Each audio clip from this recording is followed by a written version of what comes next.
ദൈവനാമത്തിന് മഹത്വം ഉണ്ടായിരിക്കട്ടെ. വീണ്ടും ഒരു വീഡിയോയുമായി നിങ്ങൾ മുമ്പിൽ എത്തുവാൻ ദൈവം എൻ്റെ ജീവിതത്തിൽ ഇടയാക്കിയ കൃപയ്ക്കായി നന്ദിയോടെ സ്തുതിക്കുന്നു. ഇന്ന് നമ്മൾ പ്രധാനമായും ചിന്തിക്കാൻ പോകുന്നത് ഷമീർ കൊല്ലം പാസ്റ്ററുടെ സഭ യഥാർത്ഥ സഭയോ എന്ന കാര്യത്തെക്കുറിച്ചാണ് നമ്മൾ ഇന്ന് ചിന്തിക്കുവാനായിട്ട് പോകുന്നത്. അതിനായിട്ട് നമുക്ക് ആദ്യമായി ഒരു വീഡിയോ കണ്ടുകൊണ്ട് നമുക്ക് തുടങ്ങാം. ശ്രദ്ധിക്കുക. നിങ്ങളുടെ പാപം മോചിച്ചു കിട്ടാൻ ഞങ്ങളുടെ അടുക്കൽ വന്ന് കുമ്പസരിപ്പിൻ. അതല്ലേ സുനോദോസ് ചേർക്കേണ്ടത്? എന്തേ അത് ചേർത്തില്ല? എടുത്തു ദൂരെ കളഞ്ഞു. പകരം പാപമോചനത്തിനായി മാനസാന്തരപ്പെട്ട് സ്നാനപ്പെടാൻ പറഞ്ഞു. എങ്ങനെ അത് വിഴുങ്ങി? പിശാചാണ് ബ്രദർ നിങ്ങളുടെ നാവിലൂടെ ഉപയോഗിക്കുന്നത്. ഞങ്ങളാണ് ഇത് നിങ്ങൾക്ക് തന്നെന്ന് പറഞ്ഞിട്ട് ആ തന്നെന്ന് പറഞ്ഞവരുടെ വാക്കുകൾ പോലും അംഗീകരിക്കാൻ തയ്യാറല്ലാത്ത ഒരാളുകളാണ് ദൈവവചനമൊന്നും ദൈവത്തിന്റെ ആളുകളെന്നും പറഞ്ഞുകൊണ്ട് നടക്കുന്നത്. എന്തൊരു വിരോധാഭാസമാണെന്ന് നോക്കൂ. എത്ര വിരോധാഭാസം! ഈ സുനകദോസ് അംഗീകരിച്ച അപ്പോസ്തലന്മാരിലൂടെ കിട്ടിയ വചനം നിങ്ങളാണ് യഥാർത്ഥത്തിൽ വിശ്വസിക്കുന്നതെന്നും നിങ്ങളാണ് യഥാർത്ഥത്തിൽ ദൈവത്തിന്റെ സഭയെന്നും നിങ്ങൾ പറയുമ്പോൾ എത്ര വിരോധാഭാസം ബ്രദർ! നിങ്ങളുടെ വായുമൊഴി നിങ്ങൾക്കെതിരെ വരുന്നു. വിരോധാഭാസം. അങ്ങനെയെങ്കിൽ അപ്പോസ്തലന്മാരുടെ തന്ന് നിങ്ങൾക്ക് എങ്ങനെ തള്ളിക്കളയാൻ കഴിയും? മാളിക മുറിയിൽ ഇറങ്ങി അതേ ഒരു പരിശുദ്ധാത്മാവേ ഉള്ളൂ. അപ്പോസ്തലന്മാരുടെ ഉള്ളിലിരുന്നു കൊണ്ട് ദൈവത്തിന്റെ വചനം സംസാരിച്ച അതേ പരിശുദ്ധാത്മാവ് തന്നെയാണെങ്കിൽ പ്രിയപ്പെട്ട ഷമീർ പാസ്റ്റർ അയൽക്കൂടത്തോടത്തിന് ഞാൻ വീണ്ടും വിടുന്നു. ജെയിംസ് മാണ്ടനാട് അല്ലെങ്കിൽ സജിത് കണ്ണൂർ, ഭൂമിയിൽ എല്ലാ പുരോഹിതന്മാരെ, നിങ്ങളുടെ ഉള്ളിലിരിക്കുന്ന ആത്മാവിനെ അതെങ്ങനെ തള്ളിക്കളയാൻ കഴിയും? 1 കൊരിന്ത്യർ 12:13 വായിച്ചു നോക്കുക. ഏക ശരീരം, അതായത് ദൈവത്തിന്റെ ശരീരമാണ് സഭ എന്നോട് ജെയിംസ് പാണ്ടനാണ് പറഞ്ഞത്. ശരിയാ. ഏക ശരീരമാകുമാറ് നാം എല്ലാം ഏക ആത്മാവിനാൽ അല്ലെങ്കിൽ ഒരേ ആത്മാവിനാൽ സ്നാനമേറ്റിരിക്കുന്നു. നിങ്ങളുടെ സ്നാനം വ്യത്യസ്തം. മാളിക മുറിയിൽ കൂടിയിരുന്ന പത്രോസ്, സ്റ്റേഫാനോസ്, അന്നവിടെ കൂടിയിരുന്നവര്, യേശുവിന്റെ അമ്മയായ മറിയം, എല്ലാവരും സ്നാനമേറ്റത് അതേ പരിശുദ്ധാത്മാവിനാൽ കർത്താവായ യേശുക്രിസ്തുവിന്റെ നാമത്തിലാണെങ്കിൽ നോക്കൂ, മാളിക മുറിയിൽ കൂടിയിരിക്കാതെ 10-12 വർഷങ്ങൾക്ക് ശേഷം വിളിച്ച് മരുഭൂമിയിലേക്ക് അയച്ച് വീണ്ടും 3.5 വർഷം കഴിഞ്ഞ് ശുശ്രൂഷ തുടങ്ങി 3 ആണ്ട് കഴിഞ്ഞ ശേഷം കേഫാവ് പത്രോസിനെ കണ്ടപ്പോൾ അപ്പോസ്തലപ്രവൃത്തി 19:5 പരിശുദ്ധാത്മാവ് പ്രാപിച്ച അപ്പോസ്തലൻ സ്ഥാനപ്പെടുത്തിയിരിക്കുന്നു. പൗലോസ് അപ്പോസ്തലൻ സ്ഥാനപ്പെടുത്തിയിരിക്കുന്നതും കർത്താവായ യേശുക്രിസ്തുവിന്റെ നാമത്തിൽ. നോക്കൂ, ഒരേ ആത്മാവിനാൽ അവർ ഒരു ശരീരമാകുമാറ് സ്നാനപ്പെട്ടുവെന്ന് ബൈബിളിൽ തെളിവുണ്ട്. അങ്ങനെയെങ്കിൽ നിങ്ങളുടെ സ്നാനം വ്യത്യാസമല്ലേ? മാളികമുറിയിൽ കൂടിയിരുന്നവരും മാളികമുറിയിൽ കൂടിയിരിക്കാതെ പരിശുദ്ധാത്മാവ് ഉപയോഗിച്ചതും തമ്മിൽ വ്യത്യസ്ത കോണുകളിൽ പരസ്പരം കാണാതെയും കേൾക്കാതെയും നിന്ന 2 പേരെ ഒരേ ആത്മാവ് വഴി നടത്തി കർത്താവായ യേശുക്രിസ്തു നാമത്തിൽ സ്ഥാനപ്പെടുത്തിയതിന്റെ റോൾ മോഡൽ ബൈബിളിൽ കാണിച്ചു തന്നിരിക്കെ നിങ്ങളെല്ലാം അതേ പരിശുദ്ധാത്മാവ് പ്രാപിച്ചു നിൽക്കുന്നവരാണ്. അതേ പരിശുദ്ധാത്മാവിനാൽ നിങ്ങൾ മുകളിലേക്ക് പോകും, മണവാട്ടിയായി പോകുമെന്ന് പറയുന്ന നിങ്ങൾക്ക് എങ്ങനെ നിഷേധിക്കാൻ കഴിയും? അപ്പോൾ നിങ്ങളുടെ ഉള്ളിലെ ആത്മാവ് വ്യത്യസ്തം. നിങ്ങൾക്ക് ഹൃദയത്തിലൊരു കുത്തു തോന്നുന്നുണ്ടോ? ദൈവത്തിന്റെ വചനത്തെ ദൈവം തന്നെ നിഷേധിക്കുമോ? ഉടൻ നിങ്ങൾ പിതാപുത്രൻ പരിശുദ്ധിയിലേക്ക് പോകും. അവിടെ നാമം ഇല്ല സഹോദര. ഈ പിശാചിന്റെ പുരോഹിതന്മാർ നിങ്ങളെ ചതിച്ചിരിക്കുന്നു. ഭാഗമായി അവിടെ നാമം പറയാതെ നാമത്തിൽ പറഞ്ഞു. യോഹന്നാൻ 13:34 മുതൽ വായിച്ചു നോക്കോ. ഉപമകൾ പ്രസ്താവിപ്പാൻ അല്ലാതെ യേശു വായി തുറന്നില്ല. ഈ സാത്താന്യ സഭകൾ പറയുന്നതെല്ലാം ഉപമകൾ പ്രസ്താവിച്ചത് ഗ്രഹിക്കാനാണെന്ന. യേശു ഉപമകൾ പറഞ്ഞത് ഗ്രഹിക്കാനല്ല, ഗ്രഹിക്കാതിരിക്കാനാണെന്ന് മത്തായി 13:36 വായിച്ചു നോക്കുക. വയലിലെ കളകളുടെ വിത്തിന്റെ ഉപമ ഞങ്ങൾക്ക് വിശദീകരിച്ച് തരണമേ. ഈ ഉപമ പറയുന്നത് എന്തെന്ന് യോഹന്നാൻ മത്തായി 13:9 മുതൽ വായിച്ചു നോക്കുക. കർത്താവെ, അങ്ങ് എന്തുവാണ് ഉപമയായി പറയുന്നത്? ചിലർ കണ്ടിട്ടും കാണാതെയും കേട്ടിട്ടും ഗ്രഹിക്കാതെയും മനം തിരിഞ്ഞു വരാതെയും ഞാൻ അവരെ വിടിവിക്കാതെയും ഇരിക്കേണ്ടതിന് ഉപമയായി പറയുന്നു. ഗ്രഹിച്ചു വരരുത്. അവൻ പരിശുദ്ധാത്മാവിൽ. നോക്കൂ, ആരും വരരുന്നല്ല. നിങ്ങളുടെ പാണ്ഡിത്യത്തെ കുഴിച്ചിട്ട് നിങ്ങൾ പരിശുദ്ധാത്മാവിൽ ആശ്രയിക്കുമ്പോൾ ദൈവം നിങ്ങൾക്ക് വെളിപ്പെടുത്തരും. അങ്ങനെയുള്ള നിങ്ങൾക്ക് വേണ്ടിയിട്ടാണ് യേശു ഉപമയായി സംസാരിച്ചത്. നിങ്ങൾക്ക് ഗ്രഹിപ്പിക്കാൻ പരിശുദ്ധാത്മാവിൽ ആശ്രയിക്കണം. പരിശുദ്ധാത്മാവിൽ ആശ്രയിക്കാതെ സാത്താൻ തുടങ്ങിയ ബൈബിൾ കോളേജ് വഴിയായി പഠിപ്പിച്ചുകൊണ്ടിരിക്കുന്ന അതിനെ അനുവർത്തിച്ചു പോകുന്ന ഒരു വ്യക്തികൾക്കും ദൈവത്തിന്റെ കാലത്തിന്റെ ദൈവിക വെളിപ്പാട് ഗ്രഹിക്കുകയില്ല. വീഡിയോ എല്ലാവരും ശ്രദ്ധിച്ച് കാണുമല്ലോ.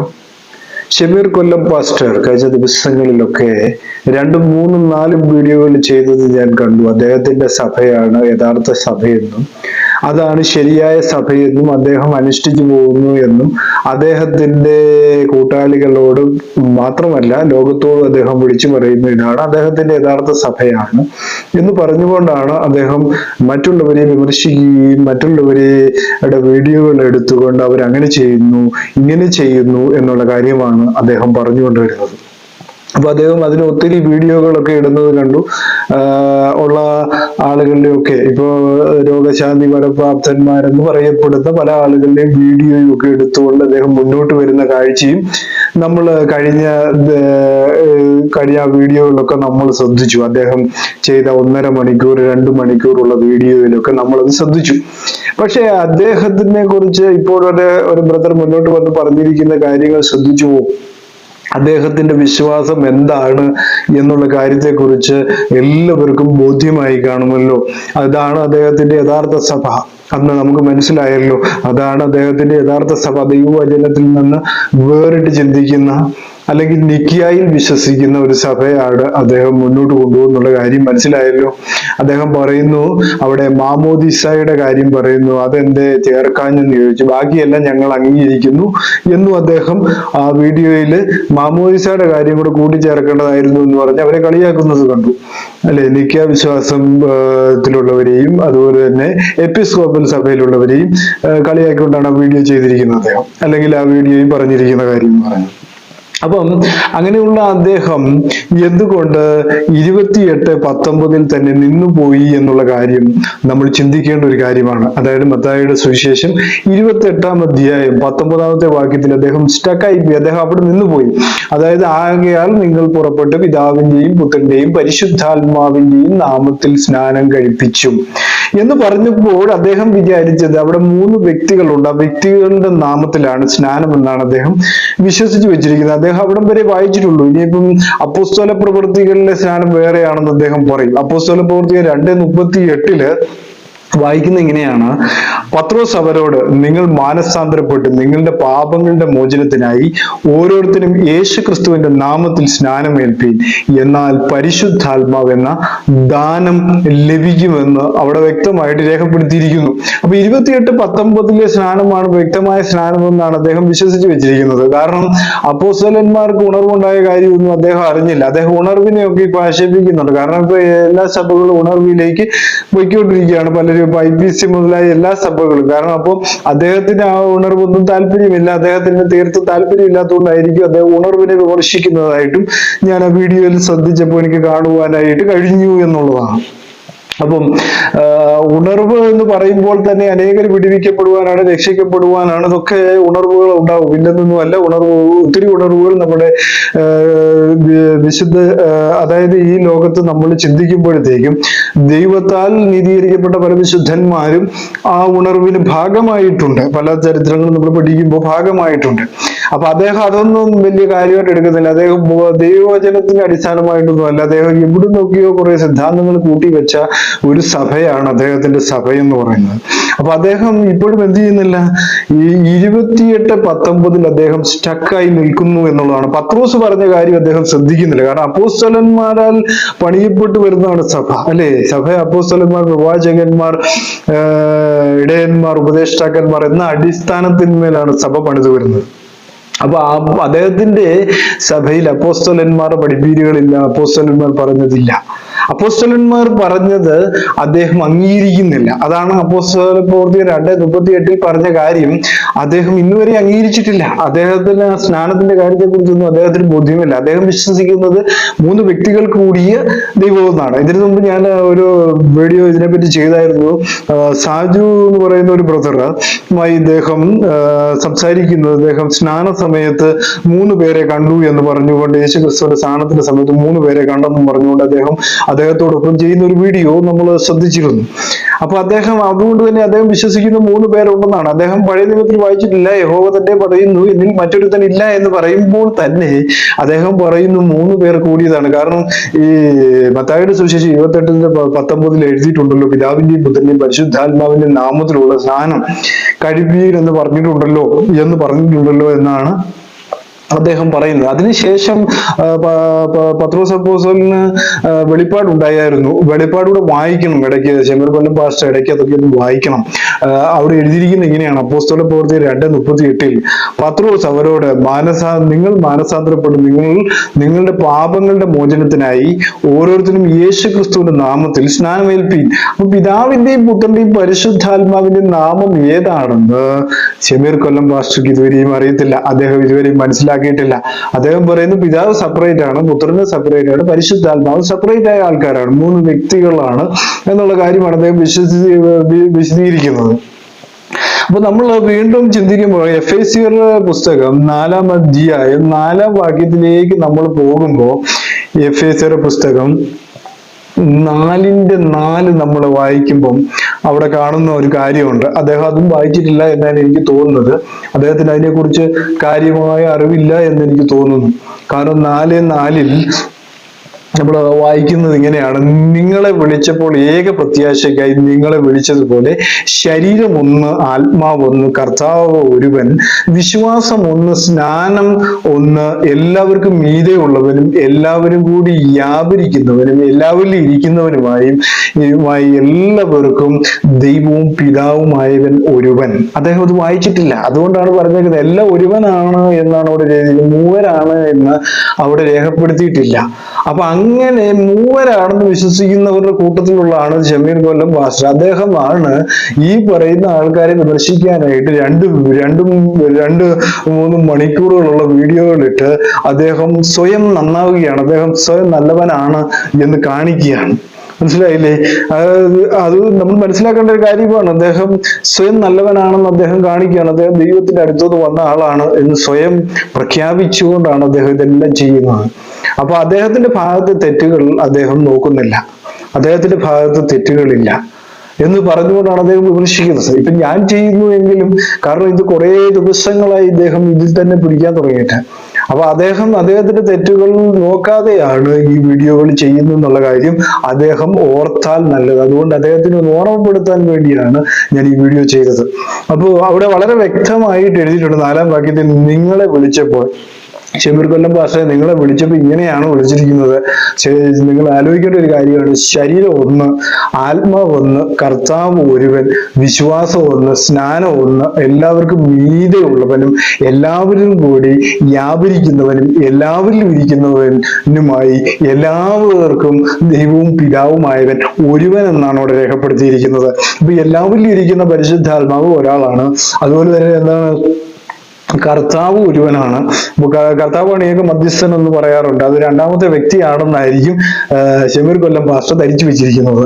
അത് ശമീർ കൊല്ലം പാസ്റ്റർ തെറ്റാണ്. പൗലോസ് അപ്പോസ്തലൻ എഫേസ്യർക്ക് എഴുതിയ ലേഖനത്തിൽ വളരെ വ്യക്തമായിട്ട് എഴുതിയിട്ടുണ്ട്. എല്ലാവരിലും വ്യാപരിക്കുന്നതും അതുപോലെ തന്നെ എല്ലാവർക്കും ദൈവവും പിതാവുമായവൻ ഒരുവനെന്നാണ് എഴുതിയിരിക്കുന്നത്. 3 പേരുണ്ട് എന്ന് എങ്ങനെ ശമീർ കൊല്ലത്തിന് വിശ്വസിക്കാൻ കഴിയുന്നു, അല്ലെങ്കിൽ ശമീർ കൊല്ലം പാസ്റ്റർക്ക് വിശ്വസിക്കാൻ കഴിയുന്നു എന്നുള്ള കാര്യം നമ്മൾ ചിന്തിക്കേണ്ട ഒരു കാര്യം തന്നെയാണ്. അദ്ദേഹത്തെ സംബന്ധിച്ചിടത്തോളം അദ്ദേഹത്തിന്റെ സഭ യഥാർത്ഥ സഭയാണോ എന്ന് അദ്ദേഹം ദൈവവചനം കുറച്ച് നാൾ പഠിച്ചിട്ട് അദ്ദേഹം ഒന്ന് മനസ്സിലാക്കിയിട്ട് വേണം മറ്റുള്ളവരെ വിമർശിക്കാൻ അദ്ദേഹം ഇറങ്ങേണ്ടത്. മനസ്സിലായില്ലേ? അദ്ദേഹം ആദ്യം അദ്ദേഹത്തിന്റെ സഭ ശരിയാണോ, അദ്ദേഹം 3 ദൈവങ്ങളിലാണോ അദ്ദേഹം വിശ്വസിക്കുന്നതെന്ന് അദ്ദേഹം ചിന്തിക്കണം.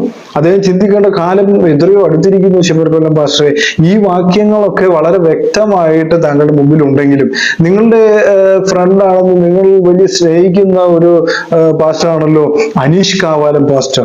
അദ്ദേഹം പോലും പറഞ്ഞു യേശുക്രിസ്തു ഏക സത്യദൈവമാണെന്ന് സ്റ്റേജിൽ വിളിച്ചു പറഞ്ഞു. നിങ്ങളും പറയാറുണ്ടെങ്കിലും അത് നിങ്ങൾ ആളുകളുടെ മുമ്പിൽ ഇങ്ങനെ കണ്ണിൽ പൊടിയിടാൻ വേണ്ടി നിങ്ങൾ പറയും ഈ ദൈവം ഏകനാണ്, യേശുക്രിസ്തുവാണ് ഏക ദൈവം എന്നൊക്കെ നിങ്ങൾ അവരുടെ മുമ്പിൽ വെച്ച് ആളുകളുടെ മുമ്പിൽ ഇങ്ങനെ സംസാരിക്കാൻ വേണ്ടി നിങ്ങൾ വീഡിയോയിൽ പറയും, അല്ലെങ്കിൽ നിങ്ങൾ ഒരു സ്റ്റേജിന്റെ മുമ്പിൽ ഇങ്ങനെ പറയും. പക്ഷേ നിങ്ങളെന്ത് കാര്യം വരുമ്പോൾ, പഠിപ്പീര് വരുമ്പോൾ നിങ്ങൾക്ക് 3 പേരുണ്ട്, 3 ദൈവങ്ങളുണ്ട്, 3 വ്യക്തികൾ കൂടി ചേർന്നതാണ്. ഇതൊക്കെ നിങ്ങൾക്ക് ഉണ്ടാകുമെന്നുള്ള കാര്യം എനിക്ക് വളരെ ഉറപ്പായ കാര്യം തന്നെയാണ്. അപ്പോൾ ഇതുപോലെ തന്നെ വേറൊരു കാര്യം, ഇദ്ദേഹത്തിന്റെ വേറൊരു കാര്യം, സ്നാനത്തിന്റെ കാര്യം പറഞ്ഞപ്പോൾ അവിടെ വളരെ വ്യക്തമായിട്ട് എഴുതിയിട്ടുണ്ട്.